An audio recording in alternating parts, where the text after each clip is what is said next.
Blessings and peace to you, beloved. This is a difficult subject for today's message. We have often spoken in these messages about the importance of suffering, the value of suffering, understanding the lessons contained within it, how it shapes and defines you, how it can be a transformative experience, even the most unpleasant can be transformative. But we are here today to talk about unspeakable evil, to talk about intolerable inhumanity, when the level of cruelty becomes so detached from the divine spark that it is abject horror. It is devoid of compassion. It is devoid of humanity. It is devoid of divine energy.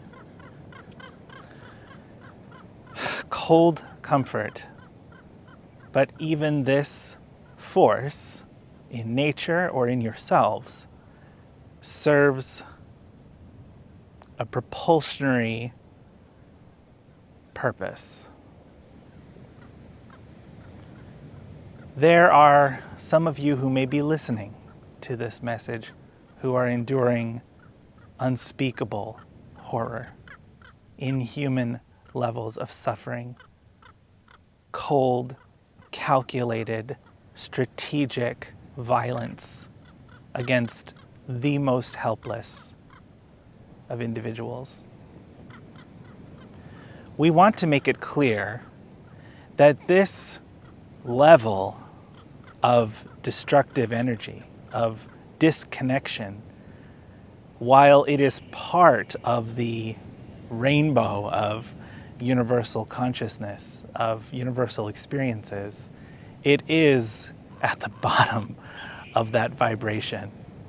It is just about as low as you can go. And one does not move into that space and not be changed by it, either as a victim or as a perpetrator. We do not want you to think that we are unfeeling, that we are condoning of these acts of atrocity, for we are not.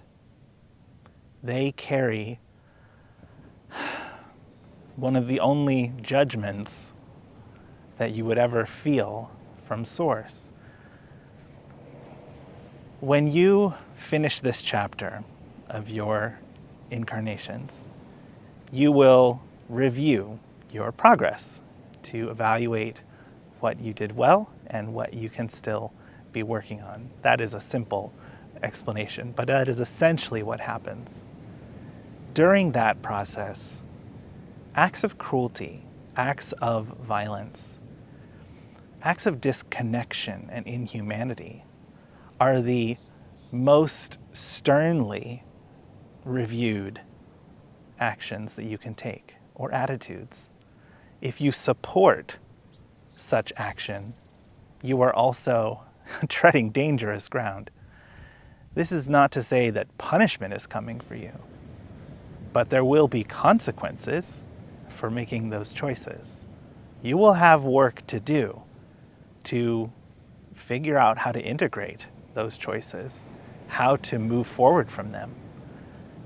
When people perpetrate this level of violence, it is a soul wound that is carried sometimes for many, many, many generations. It can be passed on genetically through your ancestry, and it can also be passed on spiritually from incarnation to incarnation. Even if you do not stay in the same genetic thread, you will carry it into different aspects of your incarnations. Soul wounds need healing.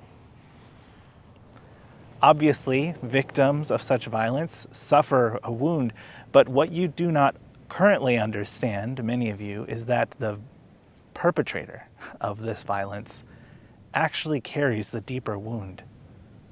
When the victim expires from this sort of atrocity, they move on and they only have to be responsible for their choices. So when innocents are killed or slaughtered or targeted, their journey is brought to an end in a way that is not respectful of their sovereignty or of their divine spark. But their journey, good or bad, painful or pleasant, that chapter is over. It is like getting off a bus. They will simply wait for the next bus to take them on the next leg of their journey. However, the individual who pushed them off the bus, they will have much more severe consequences to those choices. There are repercussions for them, to their soul, that will have to be reckoned with by themselves or by others. It ripples out, echoing throughout the cosmos. So too does the healing process. As these wounds, self-inflicted though they are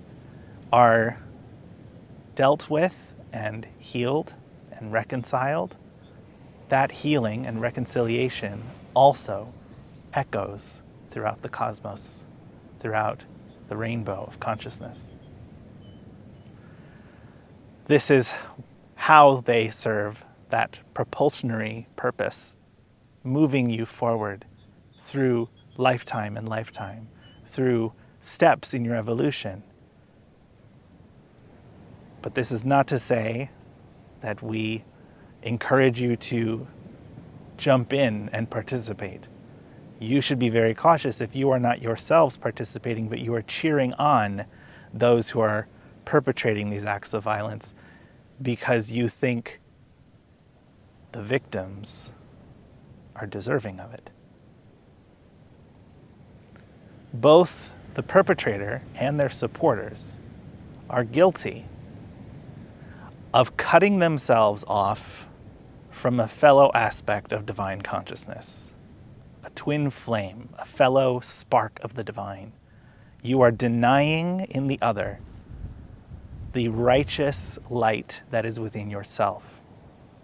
You are failing to see, or choosing not to see, that spark, that divine flame that burns within every other individual.